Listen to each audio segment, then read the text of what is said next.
What it do, baby? Welcome back to another video, episode number 5. Now, before we get started with this one, I want to thank everybody that entered into the last giveaway. Uh, Man, y'all made it a good one, and hopefully, whoever got the $100, congratulations to you. Whoever got the service, you're gonna be looking good, and whoever got the $50 gift card, you're gonna be a white girl wasted. So, it is what it is. Anyways, on today's episode, my special guest has been a friend of mine for a long time. Known him since we were wee kids, lived down the block. Now both here in the same town. My boy's doing great. And without further ado, my boy Colton Hixson. How you, man? It's good, man. Good. Thank you for Awesome. having me. Hey, thank you for being here, bro. Yeah, no, I wouldn't have missed it, man. And we've known each other for over 20 years. Time. Over 20 Yeah, years. long time. All the way back on Fordham Street. Jeez. And little kids and yeah, man, I super proud of you, what you're doing, and everything you got going, man. And Thank you, bro. From basically leaving high school as a sophomore and graduating early and getting to work and doing everything you've done, and it's really remarkable, man. I appreciate it, man. And you've had a pretty great journey yourself. Before we get into all that, how you been, man? How's life been for you? Good, man. Good. I can't really complain. I can't complain. That's great. Everything's good. God's really blessed me and Noemi and our family, and I can't really complain. That's awesome, man. Good. Everything's really good. Well, good for you, man. Keep winning. Keep with all these blessings, and let's go ahead and start from the very beginning, man. Like you said, let's kick it back to Fordham Street and let's shed some light on that, man. So how was it living on Fordham Street, man? Tell us a little bit about that. Oh man, it was good. It was what I feel like we were in the era of before the cell phones and all the technology and stuff came out. Like we didn't have iPads or phones, or we might have had like a Game Boy or whatever, but being outside on your bike with your buddies was like way better than being inside playing on a game. Yes, those were the times, man, when everybody would roll around the block on the bikes, hanging out, playing football. Oh yeah, just I don't know, it was good, wholesome times. And we ended up moving, I think, in 2005, across town, and reflecting back on that, I wish we would have stayed right there on Fordham Street. That's crazy, man. Just because that's where my buddies were, and it was tough. It was tough moving out there. I didn't really want to. Had all my friends there, and you, Junior Mendoza, Eric, Ricardo, Renee Grajeda was always around the block. That block was popping, huh? Yeah. I was the only white boy, I think. No, man, but it was good, dude. It was good, man. It was really good. I loved Fordham Street, and yeah, man, we've known each other forever since. Yeah, and to give you guys an idea, my boy's real nice, so I know he wouldn't say it, but I'm gonna let you know. Don't let that same on the block thing fool you. There's a certain place of town where you got all the mobile homes and trailer houses that they just park there and kind of bought land. And then you get to my boy's side of town, my boy's side of the block, and you got this beautiful house, man, a big old front yard, big old backyard with the playpens and all that good stuff, which is, it's great seeing that, because I've never, the first time I went into your house, I had never been in a house that big. So, I couldn't believe that, something like that was even, that there was even anything like that. Right. And then when you moved across town, when was it, 2005? 2005, 2006, something like that. Okay. Do you know what grade we were in at that time? Fourth grade? Mm-hmm. Okay. Well, I remember, I think it might have been 4th or 5th grade, maybe even 6th. Mm-hmm. Remember when I went to go buy that box of clothes from you, your mom? Yep. That time, well, first off, that was one of the first times that I had ever bought anything as far as like, I think it was like a Hollister stuff in there, and like all sorts of cool stuff that I had never had anything like that. So for me, that was crazy. And then when I went to your house over there, I couldn't even believe it. I thought I was in the freaking maze, bro. And I would just look up, and the ceilings were so high, and I was like, whoa. And then I went into your room, and it was like all nice. You had some cowhide on your bed or something like that, or a rug. And I remember your mom brought out these jeans. There were some Hollister jeans, but they were starched. Okay. And she was like, hey, well, I don't know how. She said she didn't know how those things got starched, but those were part of the jeans that I was getting off of you. Right. And that was my first pair of starched jeans ever in my life. And ever since, at the time, I didn't know it. That started a problem. Yep. But ever since that time, man, and even up till now, if you're not starched, then yeah, man, you got to be not wearing them. For sure, yeah. So that's crazy, man. No, man, yeah, for sure. Yeah, no, it was kind of obviously it was a step up in as far as neighborhoods go whenever we moved. Sure. And I kind of, to be honest with you, I kind of felt bad about it. Really? Why is that? I felt I just, because I'm trying to figure out how to explain myself. I felt bad about it just because, I felt like I was leaving my buddies behind over there on Fordham Street, and I kind of felt bad about, I knew we were moving to a nicer neighborhood. Mm-hmm.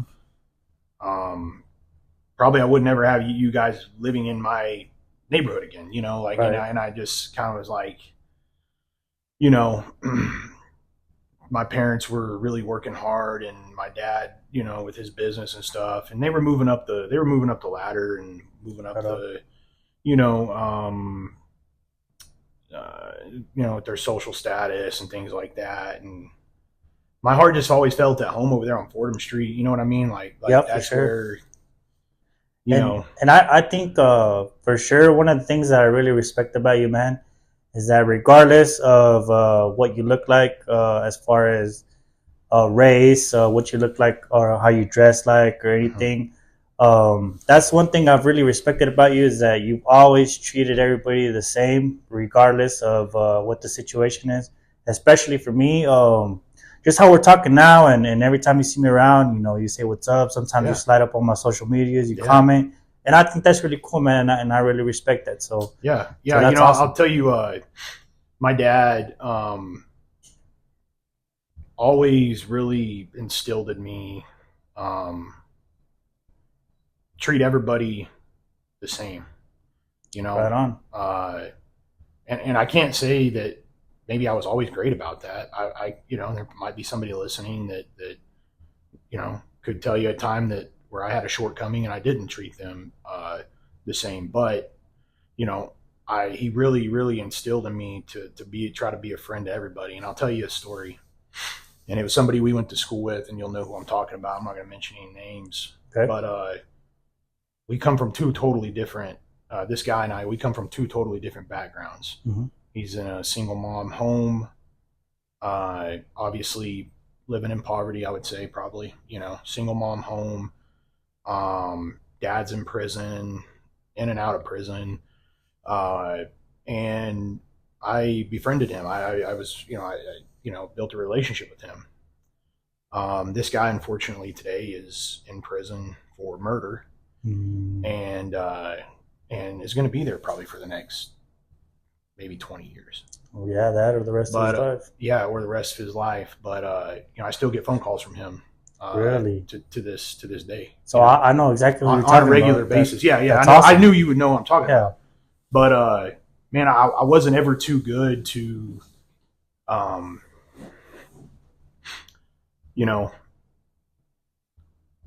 or at least I tried to never be too good to be a friend to somebody like that.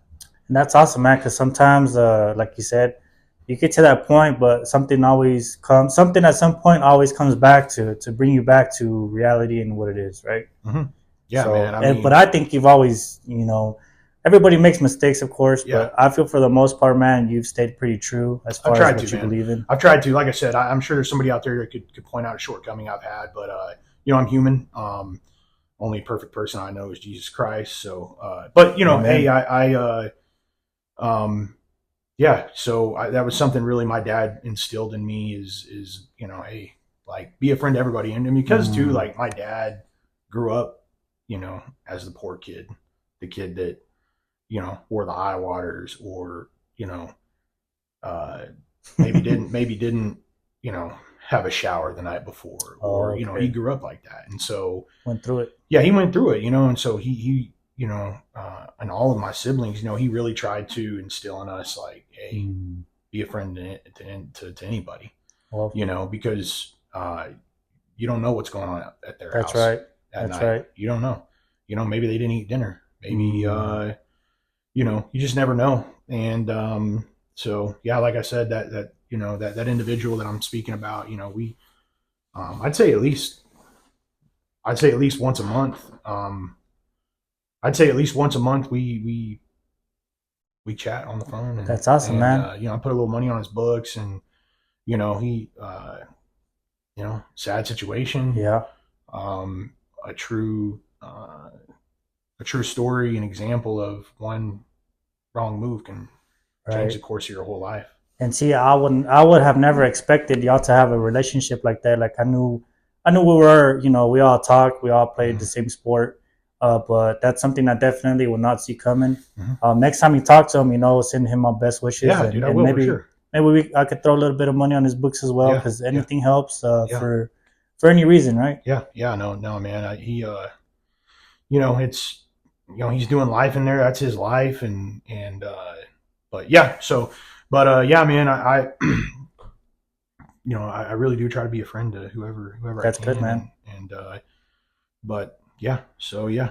So, well, now that we were speaking about your father, God rest his soul, can you kind of tell us? You already told us a little bit about, your father and how he kind of grew up. Can you kind of tell us how, whenever your father did pass away, how did that affect you in the household, and as far as your train of thought, what was going on through your mind when all that happened?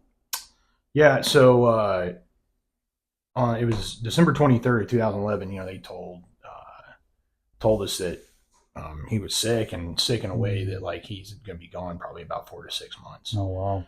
And so at that time, let's see, how old was I?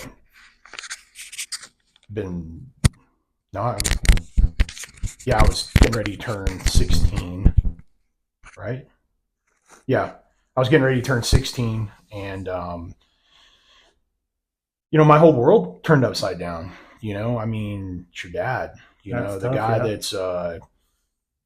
that's guided you, and it's your dad, man of the house, right? Yeah, man of the house. I mean, the guy that, like, you turn to for everything, and so, and he passed away. So December of 2011 is when we found out. He knew over a month before, that he was dying, and didn't say anything to anybody. Oh, wow.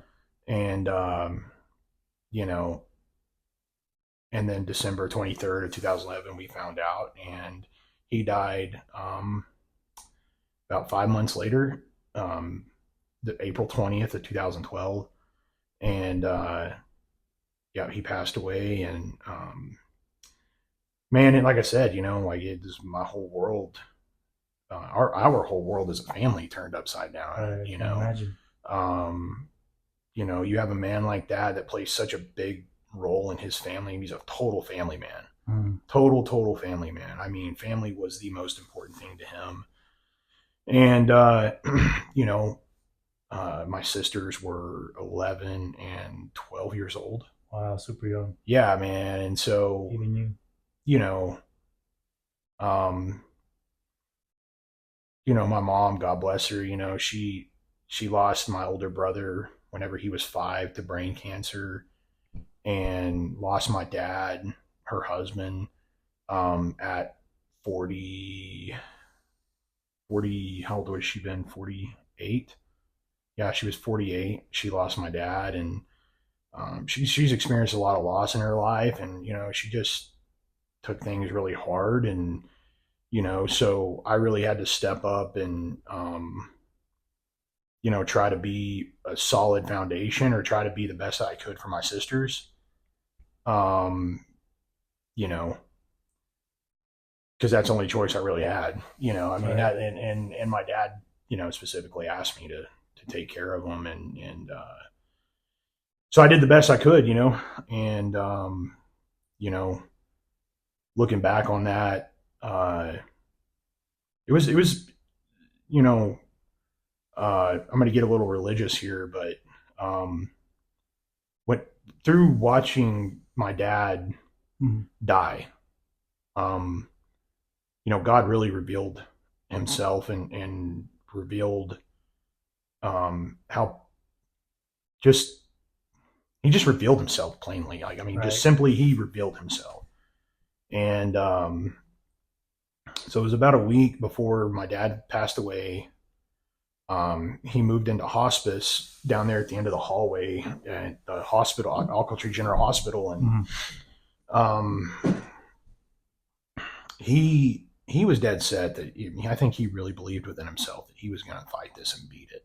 Oh, wow. And they moved him down to hospice, and he thought that they were moving him down there because family was coming in and there'd be more room for everybody, and that really was the case, but also people were coming in because he was dying, and people were coming to see and him. did he know that? Well, I think within himself he knew that he was sick, really sick, but man, I think he really believed in, like, and because I think he knew that was the only choice, was that he had to believe he was going to make it. I got you. And I'll tell you why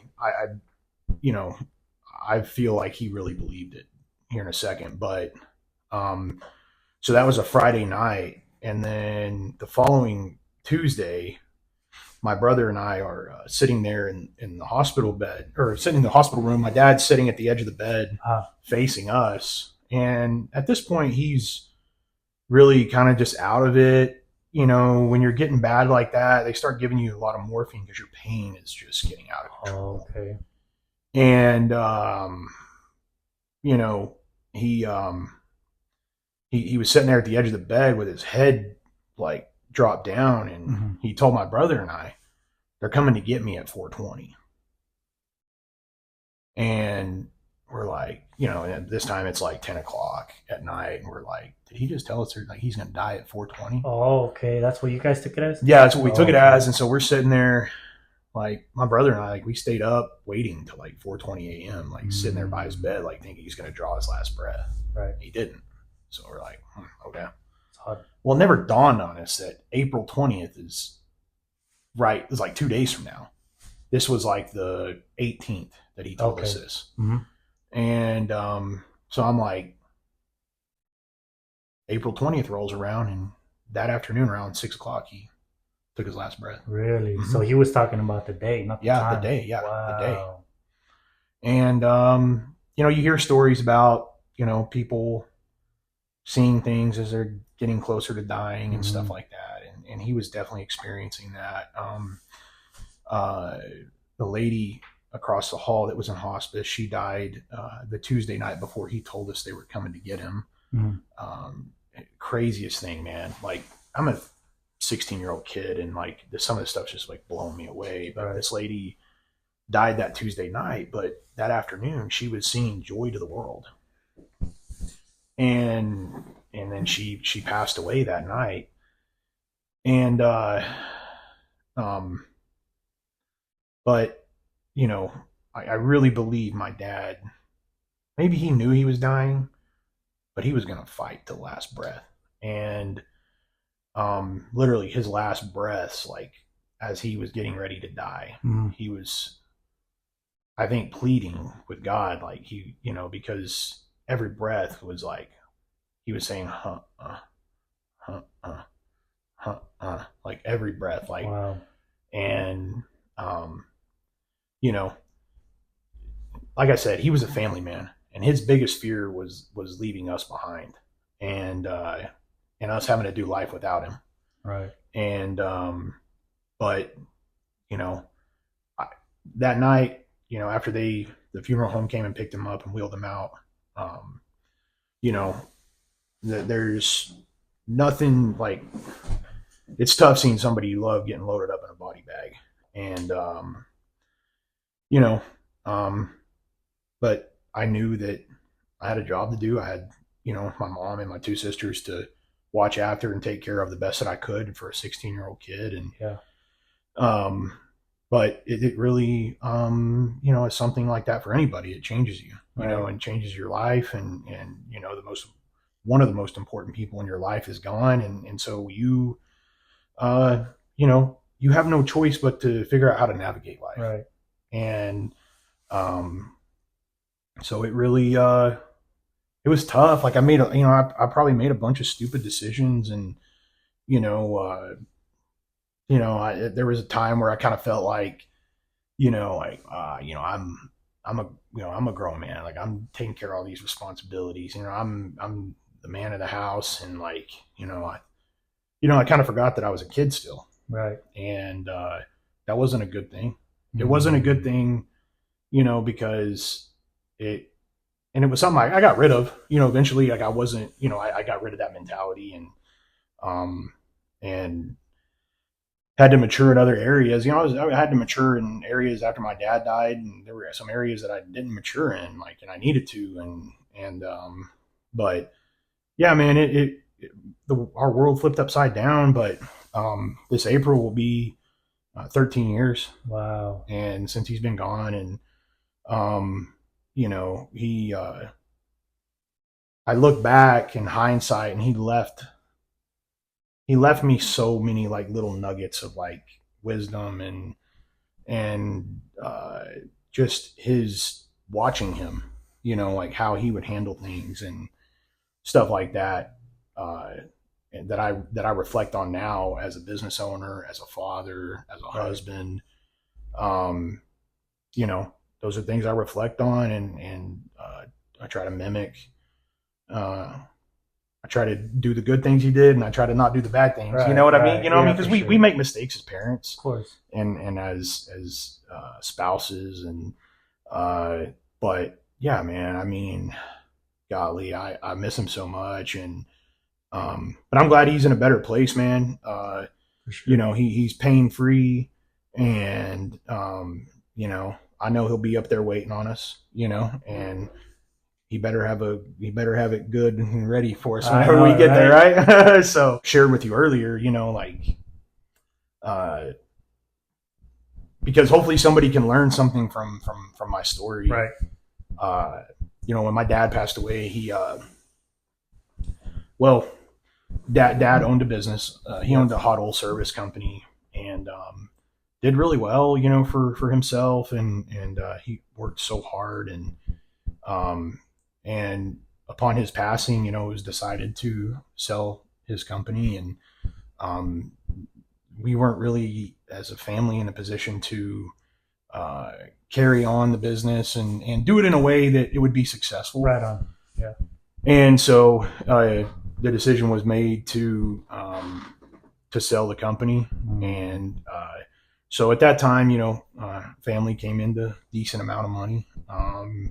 7+ figure money, and fast forward, what would it be? About 4 years, 3 to 4 years. I'm living in Amarillo, okay. And most of the money I got is gone. Wow. Yeah, due to just mismanagement, bad decisions, and I'm working for Xcel Energy as a meter reader, reading electric meters there in Amarillo, and hated every minute of it. Really hated it. It was a really crappy job, and I was only making $500 a week. Goodness. It's good for a college kid, but not good for a head of household. right? For a guy trying to, at that point I'm married and, we have one son at that time and I'm making $500 a week and, walking like 15 miles a day. Oh, and the meters have to be read in the ghetto in the hood too. And so I'll tell a little story about that. One day I'm over off Amarillo Boulevard over in North Heights. And if anybody doesn't know where North Heights is, go to Amarillo Boulevard and take North Hughes and go north on North Hughes. All right. And you're in North Heights. Mm-hmm. And North Heights is predominantly African American. Okay. And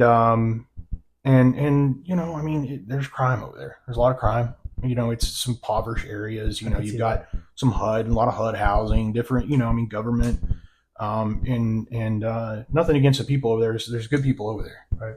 But one day, they would just drop you off like, okay, this is where you start, start reading meters. And one day, I'm with a guy that's been in that department for a while, been doing it. And he's like, hey man, we always have problems over here, have to call the sheriff, whatever, and I'm like, dude. And so we're passing by this house. It's a corner house and it's literally your stereotypical trap house. Man. It's an abandoned house. Mm-hmm. You've got all these guys hanging out front, cars pulling up, leaving. I mean, real obvious. Yeah, people. Yeah. I mean, they're peddling dope, and so I'm like, crap, man. Like this, I got to go right back behind that house and read meters. Mm. And so I start about 2 blocks north. I'm working down that alley, and this girl starts following me, and she's like, I mean, you can tell she's on dope. She's bad. Awful, I mean, yeah, she's fiending. I mean, she's Oof. like, and she's following me, and I can hear her talking on the phone with somebody, like telling her what I'm doing or where we're at as we're walking. Okay. And like I'm kind of freaking out a little bit as I'm getting closer to this trap house, and so anyways, yeah, I mean, it was situations like that all the time. There was one incident, when I was working there, I saw a lady literally eating out of the trash can, out of the dumpster. Yeah. Damn. And, man, just, it was crappy. And then, so I left there and all this time, like I am going to school too. Like I'm going to college too, but what were you going to school for? Mechanical engineering. Oh, okay. Yeah. Mechanical engineering. And what is that exactly?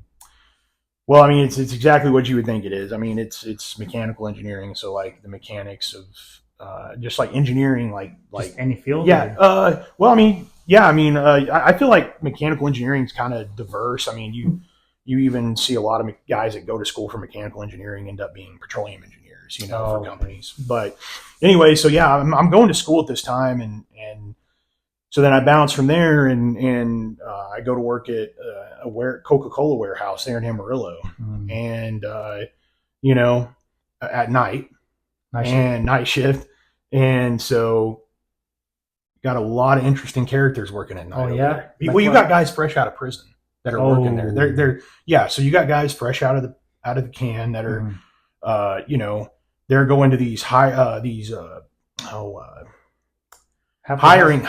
agencies. Oh, okay. That because they got to get a job, right? So, and so they're going there, and you got like you can't leave nothing sitting around, because you'll get your wallet. I got a wallet stolen. And I mean, at that time I didn't have no money, so they just got a nice little leather wallet. Is all they got from me, and some debit cards. Might have had $5 on them. I don't know. Yeah. But anyway, so and you go out on break.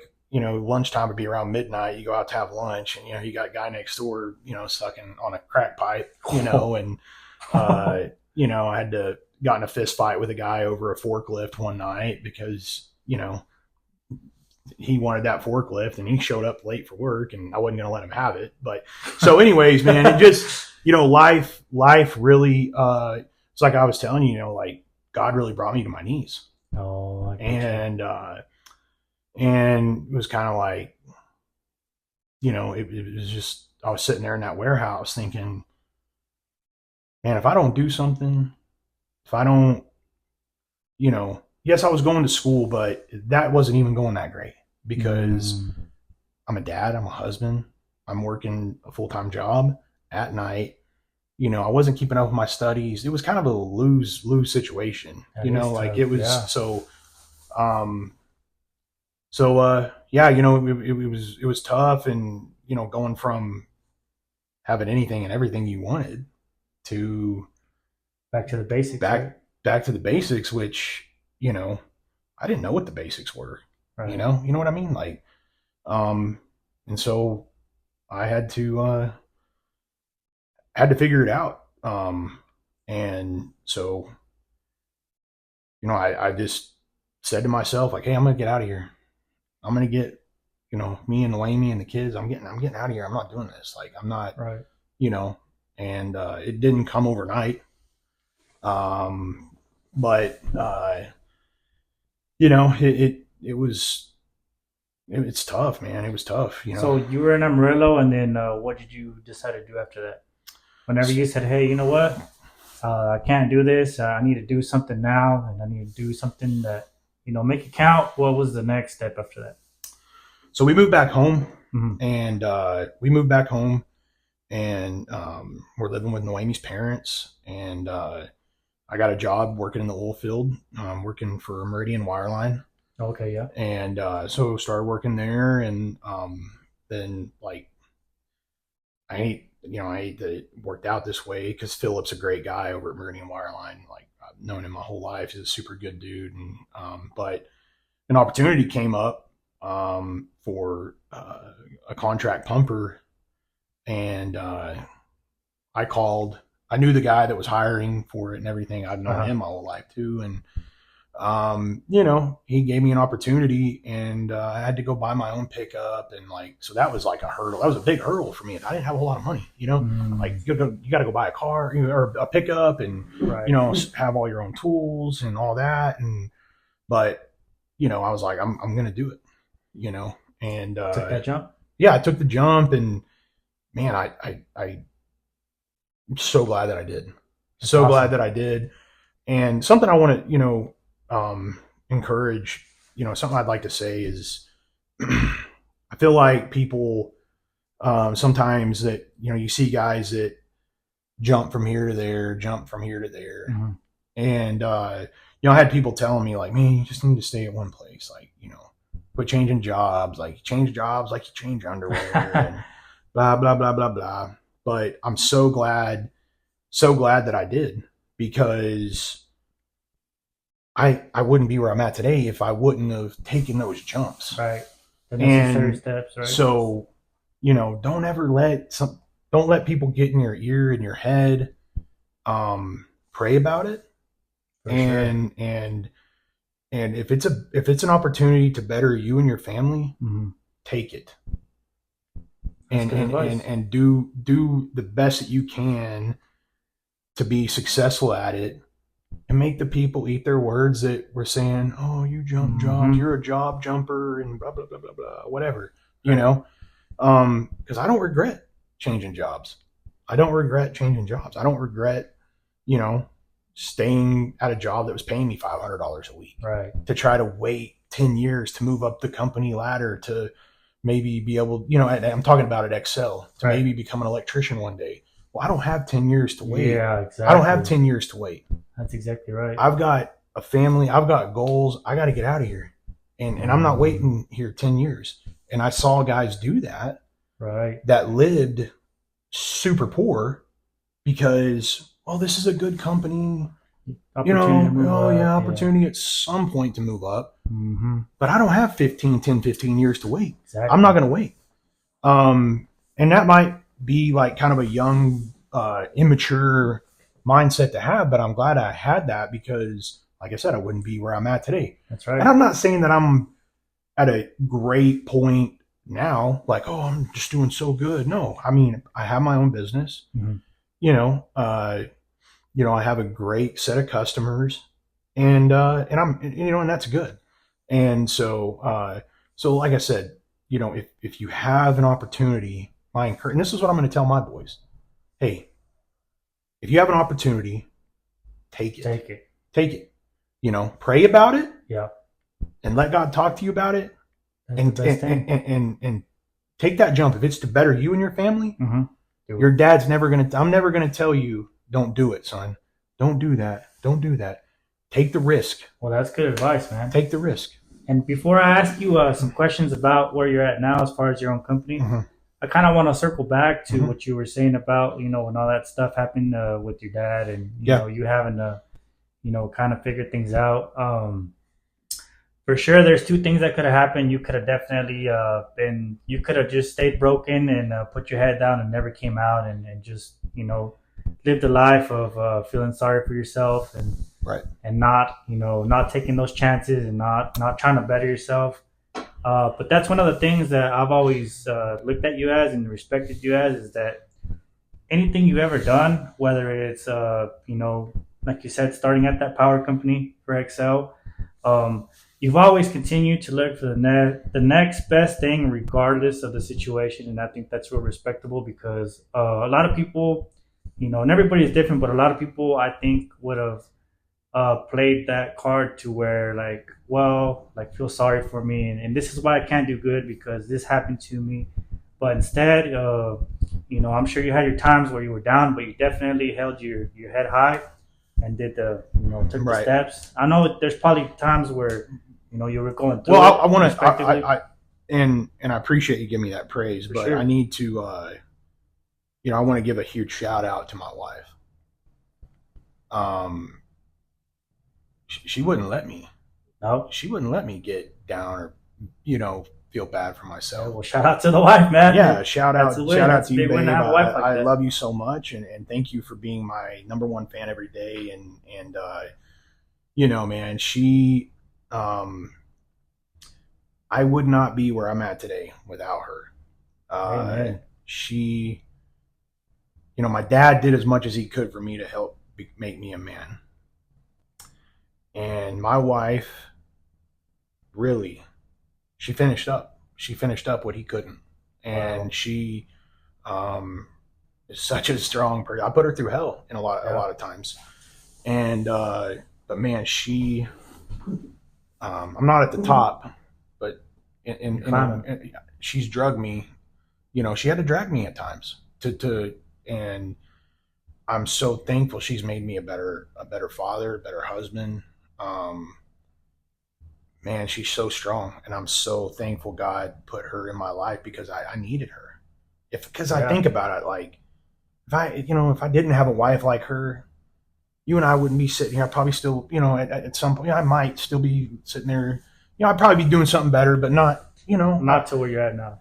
Yeah, and I'm not saying I'm super successul yet or anything now, but I'm just saying I just wouldn't be where I'm at today without her. I got you. And so something, not to, I'm going to go down the marriage track a little bit. Noemi and I come from two totally different backgrounds. Right. Two totally different. Okay. You couldn't have told me that, when I was 15 years old, that I was going to be married to Noemi, and, you couldn't have told me that, because I would have been like, you're crazy. Right. Who is she again? I don't, but anyways. You can get some ass fingers for that. I know. No. Well, I'm not saying that I didn't know who she was, because I knew who she was. For sure. Hey, I knew who she was.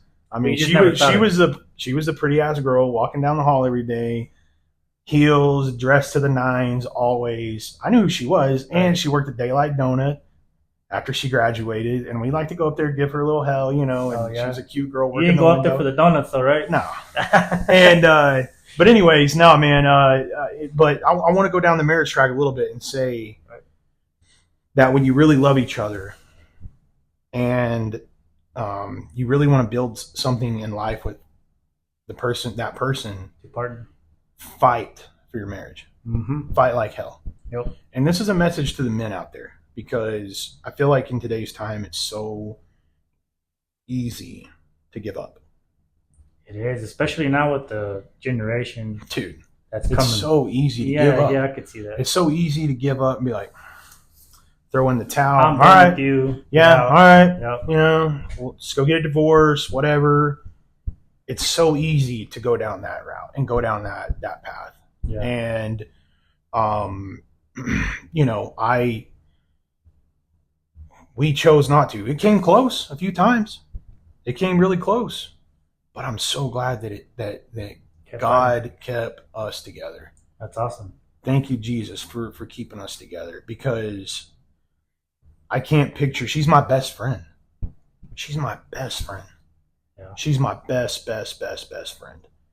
And I encourage everybody, man, like, be your spouse's best friend. Yep. You know, not every day is going to be perfect. Mm-hmm. You're still going to get mad at each other. But when y'all are that close and you're best friends, you're going to want to fix it quick. Right. Both of you. Yes. You know, both of you. Yes. Because, like, when we were first together, like, man, Lainey could hold a grudge. Oh, yeah. I think that's all Hispanic Latino women. Oh, man, dude, she could hold a grudge. and now, you know, like, some things back in the day that would just, like, really make her mad. Like, you know, she would hold a grudge. Like, it's like 5 minutes later, we're giving each other a kiss. You know, it's like, whatever. You know, like, it's not worth it. It's we've grown so much together. You know, I'm gonna take my jacket off. Right? But yeah, man, just want to give a good shout out to her, because she's such an important part of my story. Right. And such an important part. Well, that's how you know you won, man. I can agree with you on a lot of that, because my wife is also my best friend. Yeah, dude. And I also wouldn't be. Yeah, I also wouldn't be where I'm at if it wasn't for her 100%. Yeah. And when you have somebody that's backing you up like that in your corner, and that constantly picks you up when you're down, and sometimes she, like my wife, there's sometimes I have these ideas for, you know, whatever it is, and you know, she kind of brings me back down to earth, and she tells me, hey, you know what, like, that's a good idea, but this is, like, I can't let you do that because it's going to affect you like this. And when somebody is really looking for your best interest, man, it shows, as far as, like, you know, making it work and growing together. It's like a big key, because, you know, if she didn't care, or like if your girlfriend or your wife didn't care, you would be doing unnecessary things and being an unnecessary position. You know what I mean? So when you find somebody that cares about you like that, and especially your best friend, you can be real open. You know what I mean? And then you start fixing, you know, your insecurities, and obviously you're picking each other up. Yeah. And there's nothing better than that, you know? That's the thing, man. Like for so long, like, Amy and I weren't one. And when we became one, it's like everything changed. That's crazy, right? Yeah. Like, you become one. I mean, there's a reason God gave Adam Eve. Like we as men need a good woman in our life. For sure. We do. And, you know, man, I'm just, like, so thankful that I get to come home to my best friend every day. That's awesome. There's no better feeling than that. Hey, look, there's really not. And, you know, I don't know, man. Her and I, we have a really good chemistry. But like every marriage, it's not, you know, not everything's perfect, but we, you know, so thankful for her, and I'm so thankful for, you know, the wife she is, and the mother, and she's also a really good daughter. She's a really good sister, and a great friend. She's a great friend. That's awesome. And she's a great example for everybody around her, as, you know, as far as just being a good human. And so, anyways, not to go too deep down the whole marriage deal, but she is a big part of my story, and who I am. She's a big part of who, you know, like I said, who I am. Well, shout out to the wives, man. Yeah. Couldn't do it without y'all. Yeah, for sure. No, I mean, it's, so yeah, you were putting me on a pedestal, but I had to stop you there and say, hey, there's another big part of this story that needs to be told. So, but anyways, yeah. But yeah.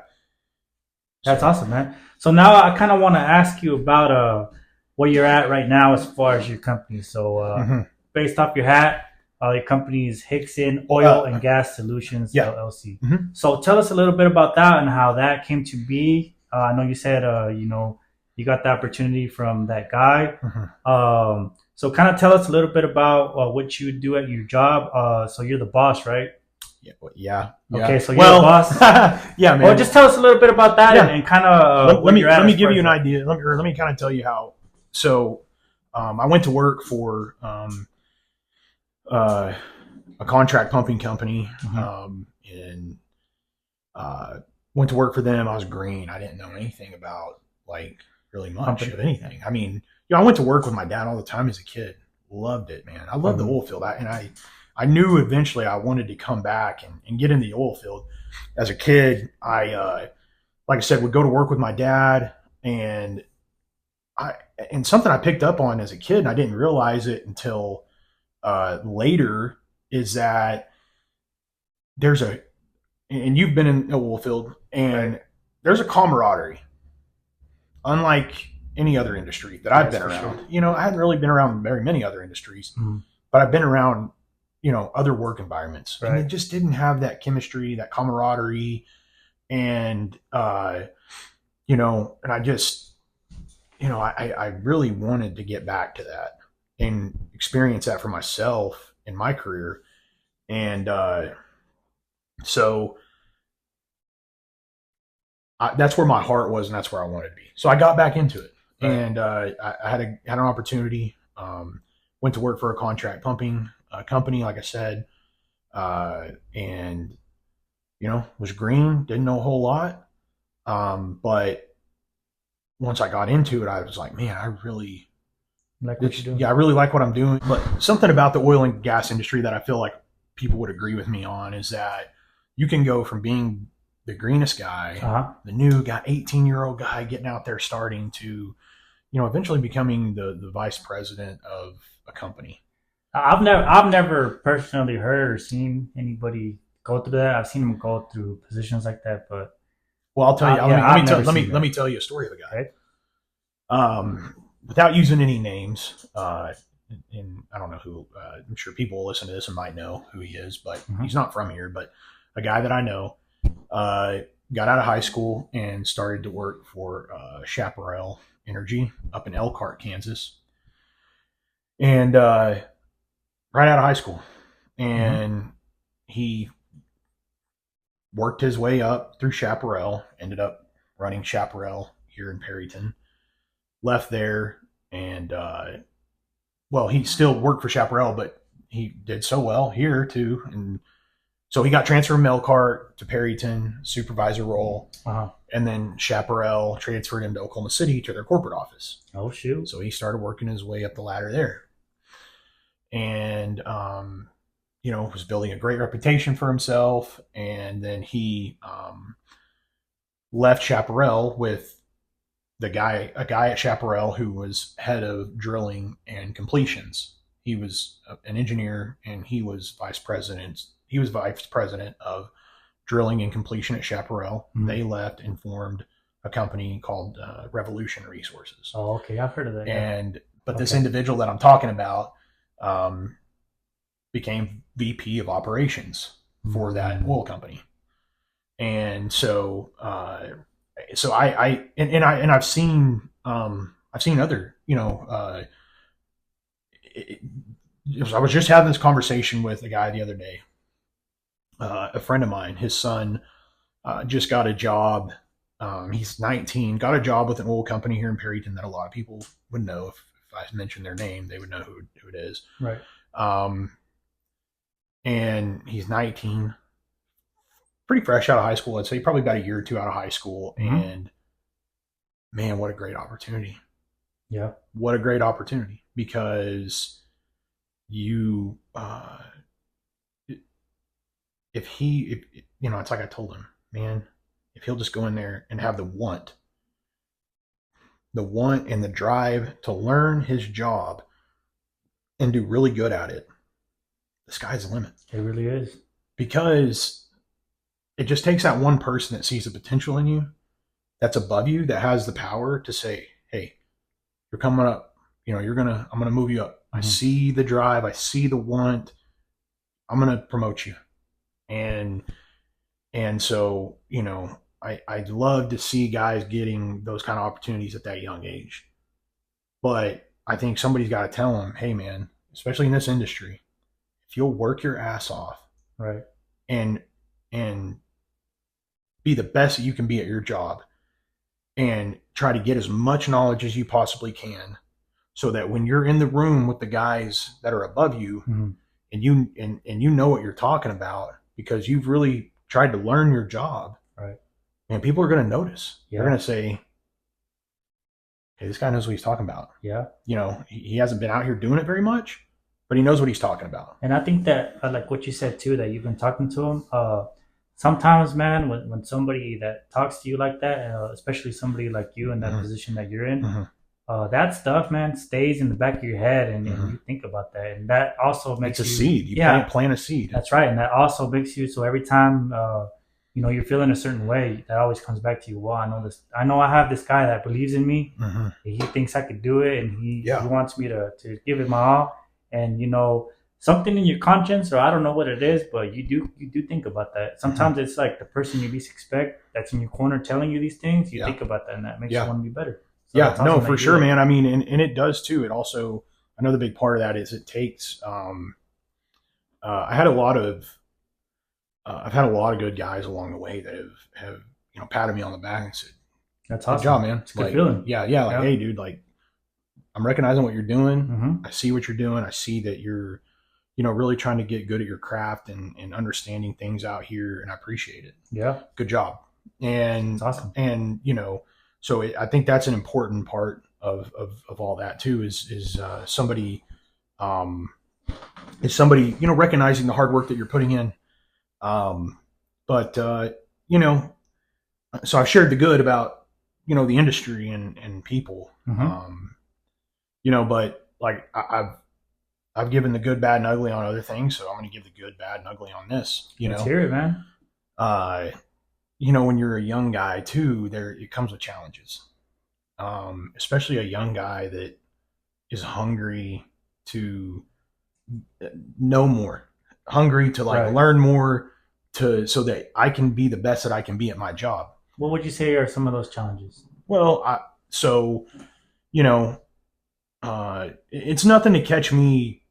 Like I really do. I really want to learn as much as I can. Mm-hmm. It's like so. There's times I'll just be sitting at the house on YouTube watching how to rebuild how to rebuild a valve, or trying to understand the how a separation system works, or just anything related to my work. I because I want to learn as much as I can so that I can improve the situation out in the field.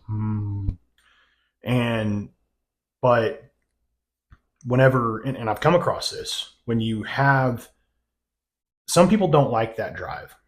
Some people, and especially in a young guy, sometimes it doesn't always rub people the way you want it to.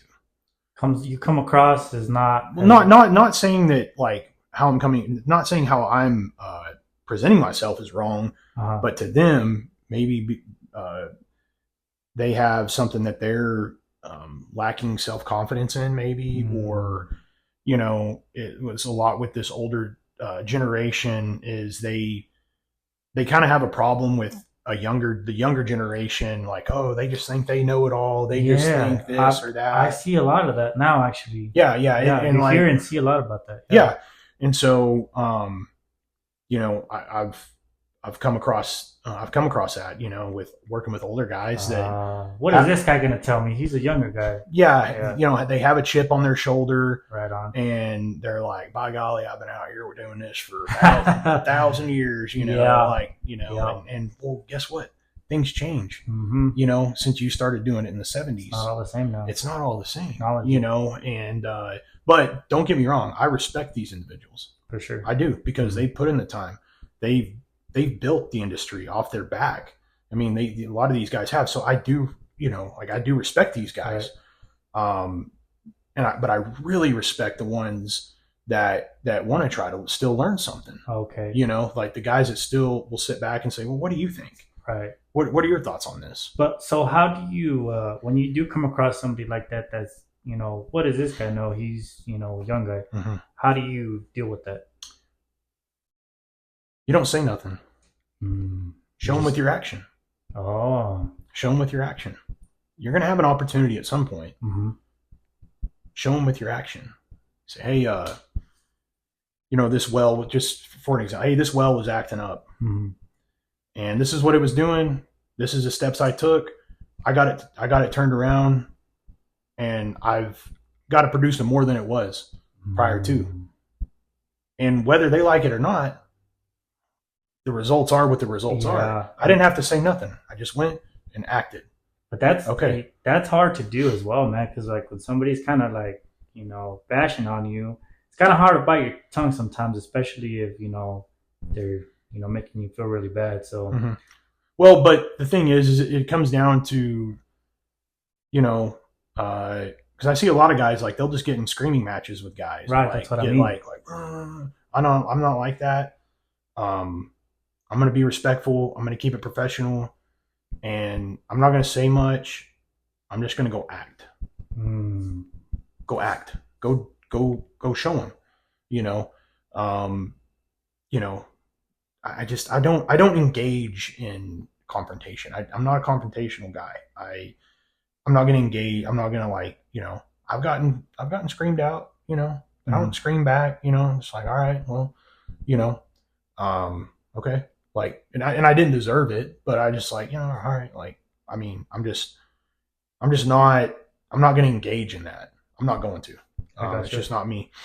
But yeah, and I've also, in this industry, you're going to come across guys that are like close to your age that have been doing it a little bit longer than you and have like maybe are in positions above you and stuff. Right. And they see you coming in being hungry and and they don't like it either. They're like, yeah, you're a threat. Yeah, you're a threat. And so, they see it as a threat. The older gentlemen don't. They see it as, this kid's a young know-it-all. Yep. The younger guys, though, that are in positions above you, they see it as a threat. For sure. They're like, ooh, no. Like, you need to slow down. And, like, we'll try to get you to think that maybe I don't know what I'm talking about. Maybe I'm wrong. And I'm not saying I'm always right, because I'm not. I learn something every single day. But it's part of growing. Yeah, it's part of growing. And but I really always try to make sure I know what I'm talking about before I start talking about something. Well, that's why you say you go back to when, if you don't know the answer, you're at home researching it. Yeah. YouTube or I'm calling somebody that I know is going to know. And I just have a real passion for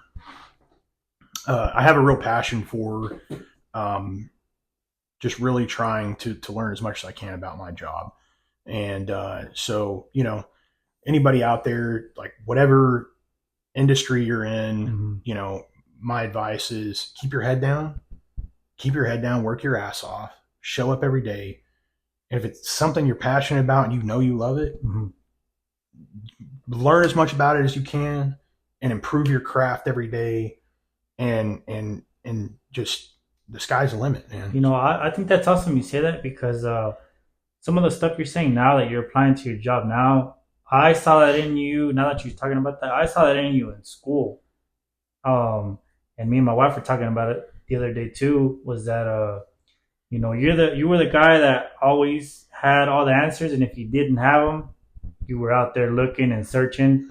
Definitely real book smart. So I think you always had that in you. I think you just you're growing in that. So yeah, man. I think you've always been like that, but now you're just applying it to what you're doing now. Yeah, well, I wish I felt the same. I try to, I really, when I hone in on something, I really hone in on it. And so yeah, so anyways, I back to kind of the story of how the business got started. So I was at that contract pumping company, was there for 2 years. I took a company position with an oil company and was there for a little over a year. And I had an engineer that at another company reach out and ask if to see if I would leave that other company and go over there and as a contractor and start taking care of their wells. And they had about 110 wells. Jeez, that's a lot. And so, is that a lot? Yeah, it is. It's about three full-time guys worth of work, I'd say. Oh, okay. And so I left that company that I was working for as a company position, and then I started Hixson Oil and Gas Solutions. Was formed January 1 of 2022, and that week it was formed. I started the first week of January in 2022, and worked. And a good friend of mine and a coworker there at that company position I was in with that oil company, he left with me and came with me. Oh, that's awesome. And we stayed there. And shout out Steven, man, I love you, bro. Shout out Steve. Yeah, Steven Medina. You probably. Oh yeah, I know who he is. Yeah, Steven. Shout out to you, man. Shout out Steven. That's awesome. And love you, man. But he came over there with me, and so 3 years. I'm 3 years into it. I no longer work for that company that I originally left my company position to start my company and go to work for them. Mm-hmm. I no longer work for them. They sold. But man, I've really tried to build a great reputation out there. I think you have. And amongst the customers we work for, and the business has grown by word of mouth. Wow. And today we work for 7 different oil companies, and that's awesome. We're so blessed with great customers. We've had some crappy ones along the way, but we don't work for them anymore. And so, but it's good though, man. Like, we work for some really good people that we really love and care about, and try to do the best we can to take care of them. That's awesome, man. So to be a little bit more specific, what exactly is it that you guys do? Okay, so initially it was contract pumping. Mm-hmm. So for those of you that aren't familiar with the oil field or don't know what that is, basically when an oil company owns wells, they have to have somebody that's tending to them every day, right, and checking on them every day, making sure their production's make sure gas was flowing, oil's flowing, oil's being sold, and gas is being sold. Making sure that their wells are making money, basically. Okay. And so that's what we do. Short version, that's what we do. We take care of their wells on a day-to-day basis, reporting their production to the companies and letting them know what their wells are doing, what they're making, the issues that are coming up out in the field, what we're doing to resolve them, things like that. Okay. And so then in February of 23, I purchased some equipment from Echometer Company to start doing fluid level analysis and downhole pump dynamometer analysis. And so basically, the fluid level analysis, it's like a gun that we charge up with CO2. Okay. And, you charge it up to X amount of pressure, and you push a button and it shoots that CO2 into the well, and it sends an echo down, and then it hits the fluid and it bounces back up, and it tells you, it calculates the depth of the fluid in a well. Okay. And the depth of the fluid in a well can tell you a lot of things. Okay. And is that the new? Is that the new? It's not a new technology, actually. It's actually been around. I might be wrong on this, so but it's been around since like the 70s, 80s. Okay. But like with everything else, they've improved the method, the hardware, and improved the method of doing it. And so mine is a wireless gun, and it's like the latest greatest one, but it's such a useful tool, very useful tool.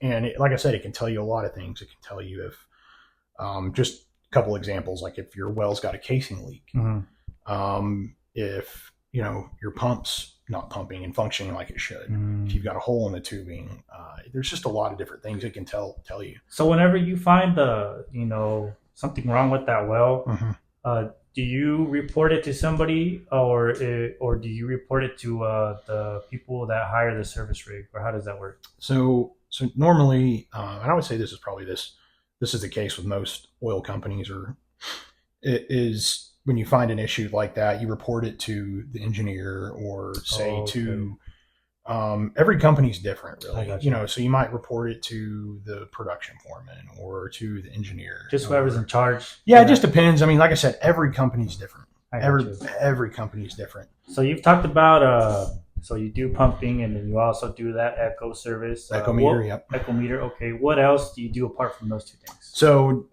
more recently, I stepped into a role as a contracted production foreman for a company. I don't want to mention any names, but and so yeah, so basically, what a production foreman does is he's overseeing a set of wells, and just overseeing their production, their just basically overseeing the pumpers, making sure everybody's doing their job. Oh wow!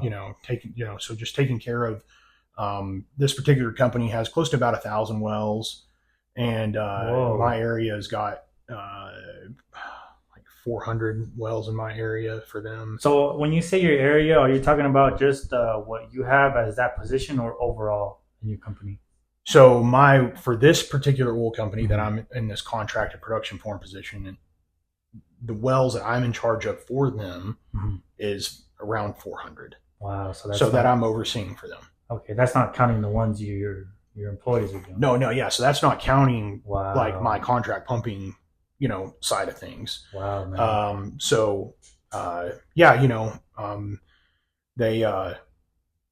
It's been I've gotten to learn so much taking on this position, and like I told you earlier, it takes one guy to see the potential, and see that, like, because what it was this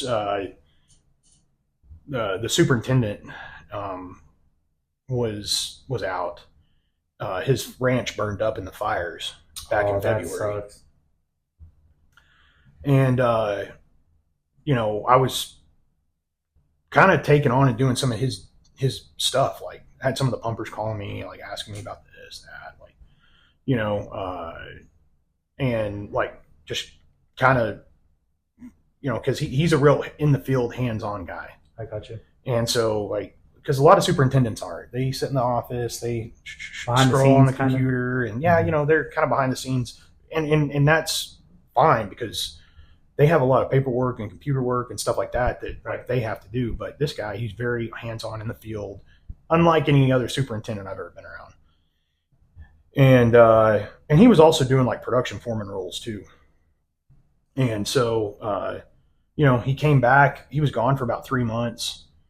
Still taking phone calls, doing stuff, and he came back and asked me if I'd be interested in taking on that position as a contracted production foreman. And I was like, yeah, That's awesome, we work things out, and so thankful for this company that I'm working for, man. They're great people, family owned, a company that I feel like is going to be around for a long time. They're the guy that's running the show. He's about 35, 36, younger guy, so I have a good feeling about it. They're great people. They really are. They're good people first people. And so yeah, man, so like I said, most recently, that's kind of been a change in the company, and it's a good change. Yeah, it's a good change, man. It's been great. Like I said, I'm still learning so much. I'm young, and I don't know everything. I don't even come close. Like, shoot, dude. I mean, but if I don't know something, I'm going to try to go. That's right. Educate myself. And I think, like I said, in any industry, have that mindset. Well, if I don't know it, I'm going to know it. I'm going to go find out. Right. I'm going to go find out how to learn it, and how to, I'm going to go find out. So now you're doing these 3 things. Is there anything else apart from those things that you do? No, man. My biggest thing is how can I don't offer any other services. I probably could later. Like I probably could get into other things, but my main goal is to take best care of the customer and how can I help improve their assets. That's right. And I've heard your radio ad before, and that's basically, what it came down to. Is that what you're saying? We're here for you. I can't remember how. Yeah, I can't remember what exactly I said on there, but I think it's somewhere along the lines of getting more out of the ground. That's right. And that's really the goal. We want to get more out of the ground for you. We want our customers to be successful, because if they're successful, then we're successful. Right. And so that's my mindset. And that's no really other services. That's what we do, and that's who we are. Nice. So how many employees do you have right now? So I've got at the height of this, like 3 years ago, I had myself and 3 full-time guys, and some of the companies. That first company we initially went and worked for, we had 110 wells for them, and they sold out. We kept some of them, and the company dispersed some of them out amongst their other existing pumpers. And so now it's myself and 2 other guys. Full time? No, part time. Both of them are part time. Oh, okay. Yeah, both of them are part time.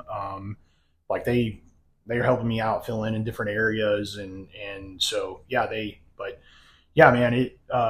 but it's good like that, honestly. I mean, it works out. Yeah, it works out, man. And it's looking like I'm gonna have another guy, one of those 2, just going to be coming back on full time for me here pretty soon. So God willing, obviously.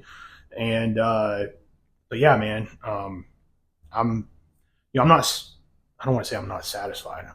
We're very blessed. I'm very humbled, and I know God's going to continue working in this business and keep guiding it, in whatever direction he wants it to. And I'm just along for the ride, man. Right on. So I know you've talked about most of the good. So now we kind of want to hear, I kind of want to know, what are some of the difficulties you face as far as when you started till now? Man, so yeah, we got to share the good. We got to share the bad. We got to share the ugly. So yeah, for sure. I would say,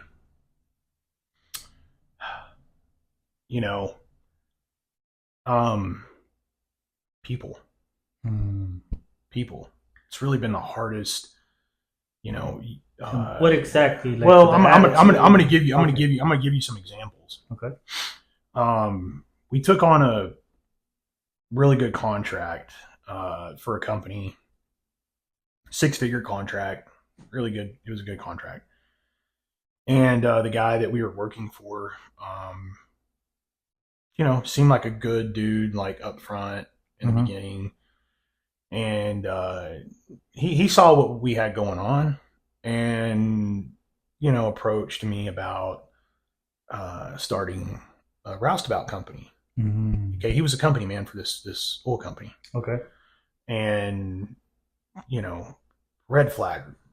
Like when he did that, I'm like, why? Why is that? Because like you're not supposed to do that. It's kind of a no-no. Like if you're a company man and you're asking one of your service providers to go into business with you. Oh, okay. I see what you're saying. Yeah. So it's kind of like it's just a shady deal. Yeah. It's like screwing the company he's with out of. Exactly.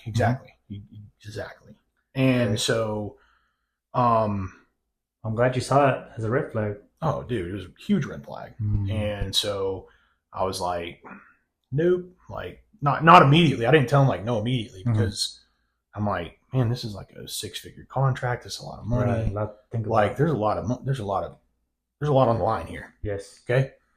And so I'm like, no. I'm sitting there, I'm obviously discussing it with my wife and talking to her about it. And, I was like, well, I'm just going to let him know that I'm not doing it. And I had been told things about this individual, but man, he'd been such a good dude up to this point, such a good guy.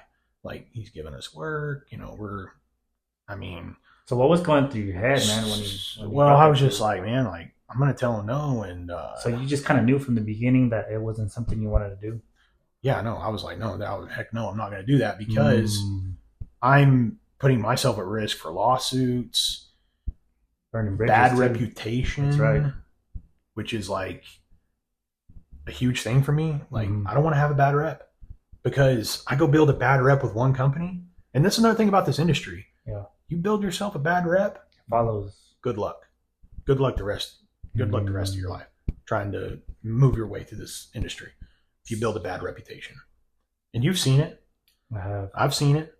Guy gives himself a bad rep.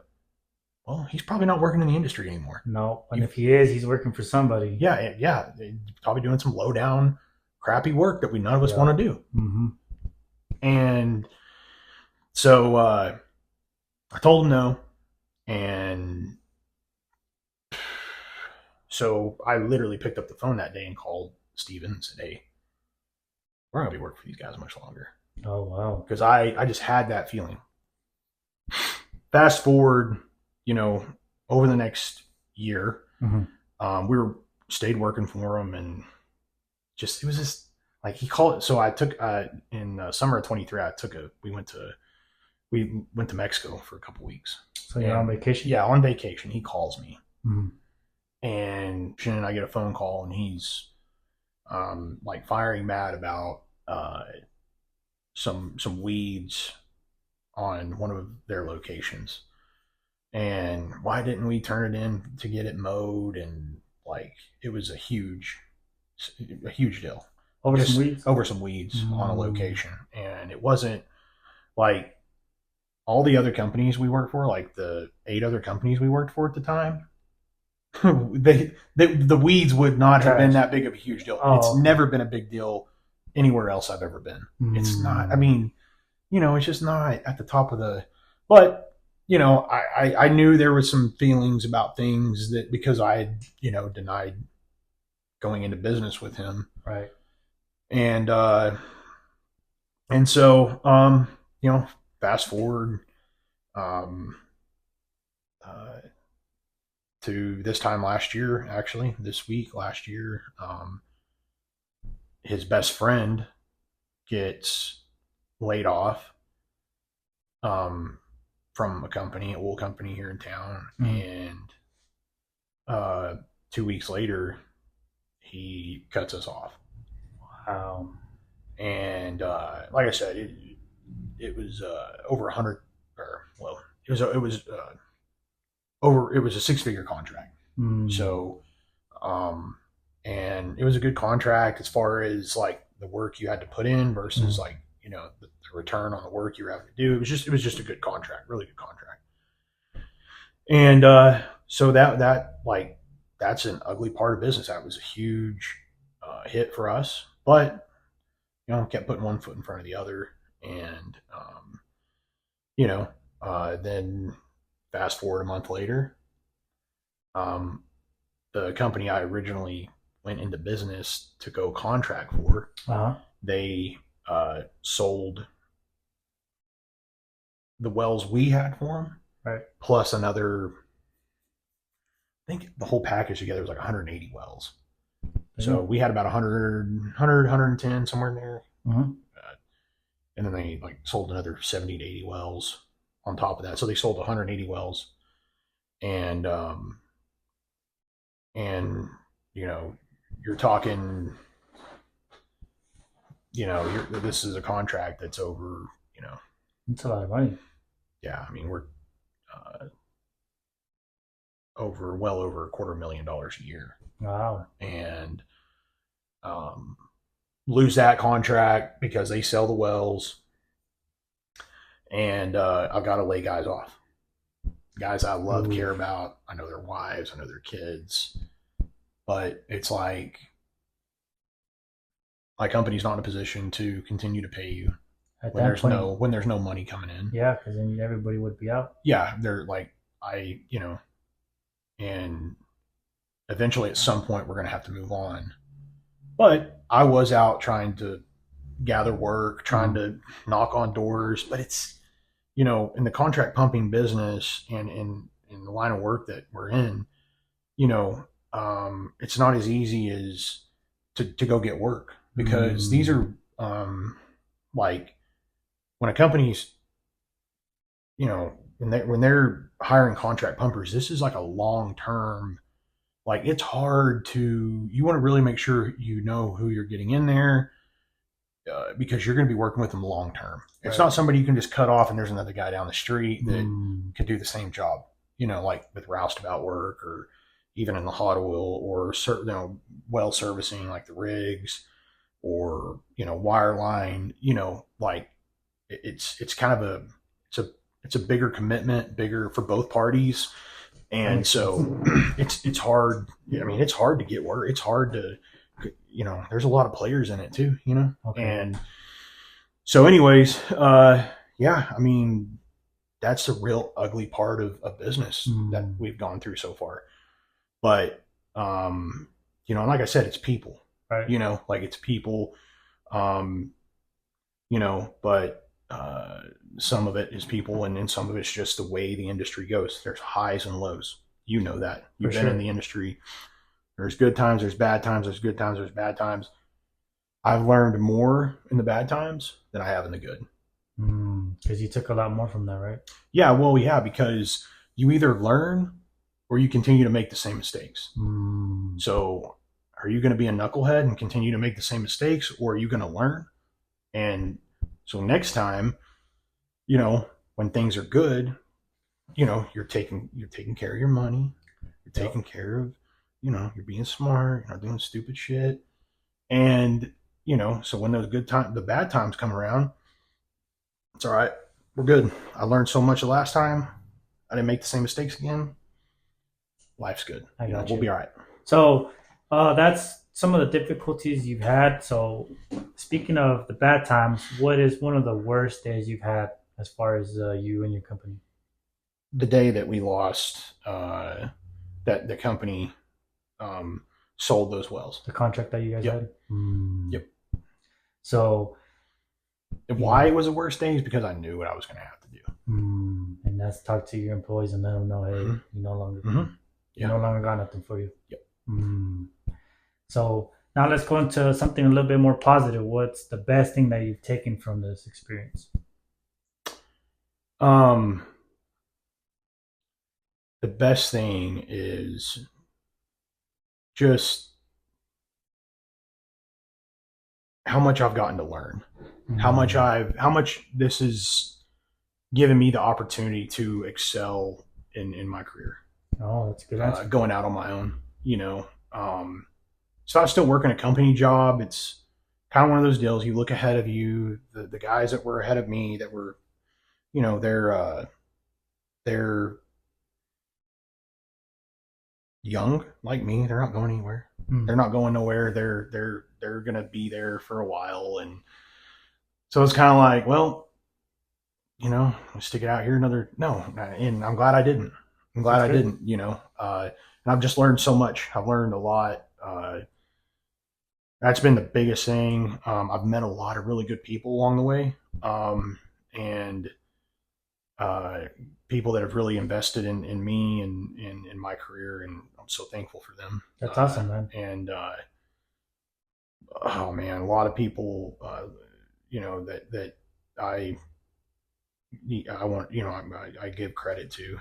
So that's good you say that, and that's a real good of attitude and a positive mindset to have.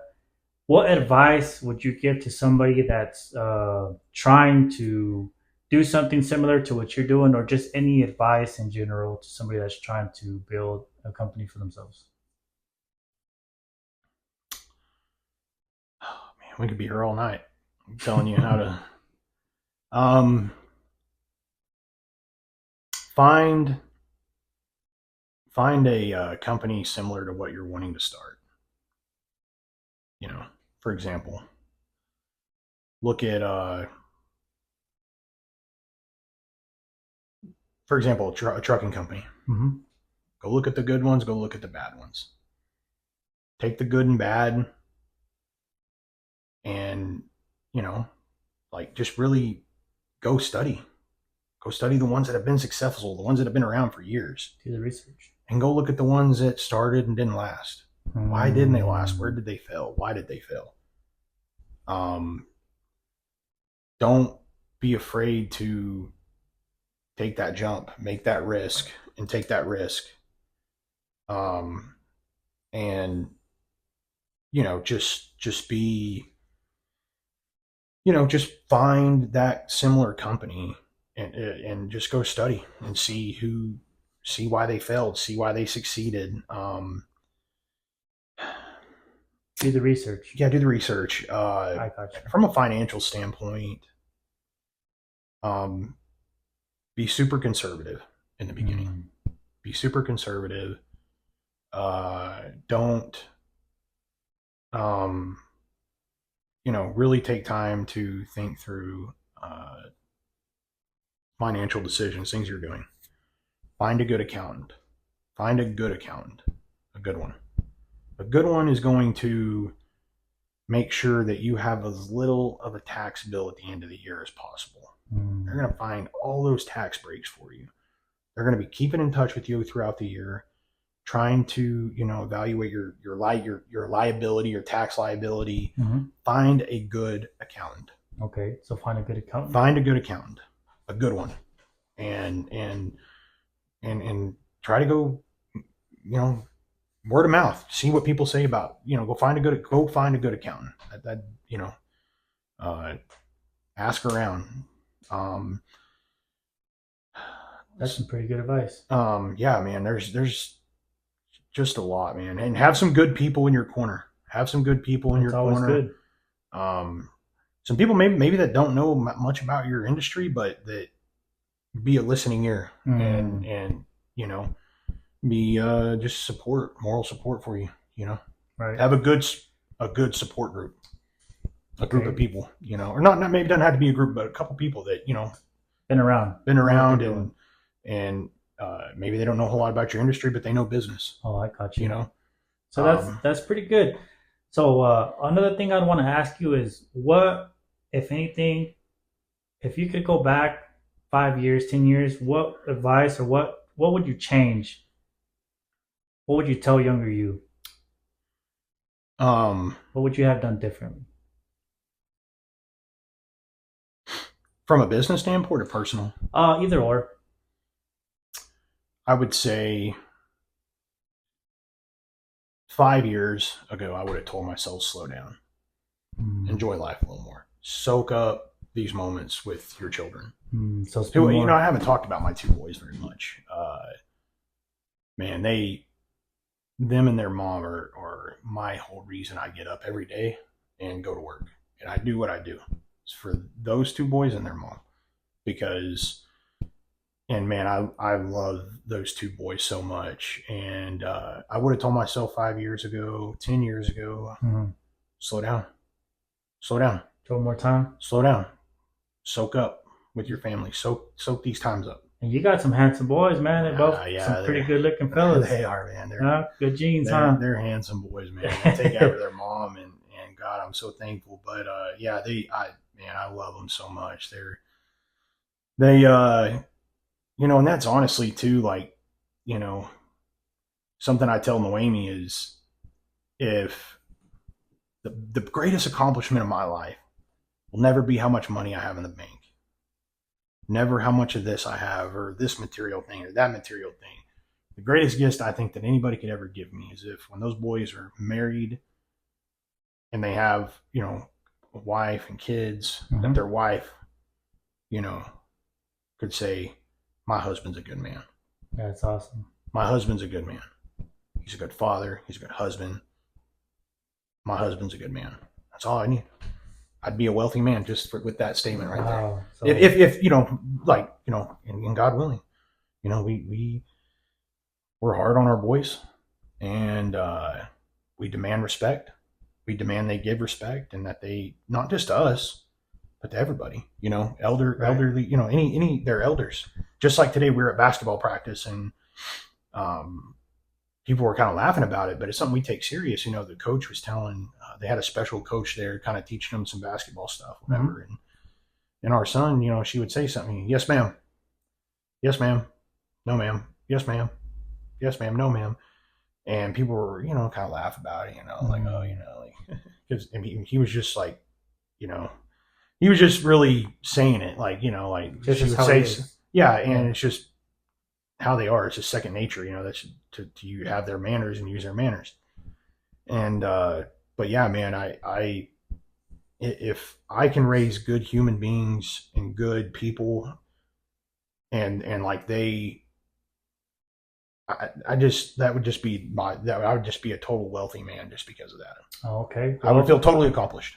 Listen up, boys. Your dad's got high expectations of you, so don't Yeah. let him down. I don't Yep. think so, but Yep. Charlie, Asher, I love you so much, and I'm so proud of those two. I'm so proud of them, and you know, yeah, man, I just that's yeah. that's awesome, man. Well, that's real good that you know, they're well mannered, and you know, I know when they grow up, I'm pretty sure, you know, it's gonna be what you expect them to be at. Yeah, I hope so, man. You know, I pray for them every day, and uh, you know, just pray that God guides them and leads them, and that they set their eyes on Him for everything in their life. So Awesome, man. Well, that's basically everything I got for you, man. Is there anything else you'd like to add? Or yeah, I would right here. I would like to add, you know, again, man, I'm so proud of you and everything you've got going. I think it's great. Don't stop. Don't stop. Never. Just like I told you earlier, you know, Joe Rogan. Think about all the big podcasters: Joe Rogan, Sean Ryan. Who are some other big ones? Man, there's just so many. There's so many now. There's so many now. Mm-hmm. But they all started just like this, right? And small, like, you know, people not really knowing maybe who they are at the beginning. Mm-hmm. But I think it's with anything. You show up every day, you be consistent. You're going to be successful.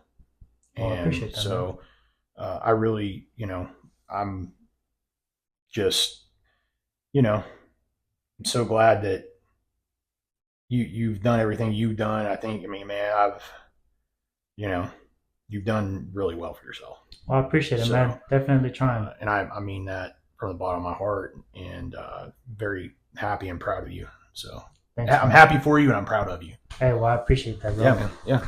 Well, everybody, it's Colton Hixson from Hixson Gas and Oil Solutions. Yep. Or Oil and Gas Oil Solutions. And Gas Solutions, yeah. Well, thanks for coming, man, and yeah, I'd like to hear from you in the future. Yeah. And with that, guys, we are out.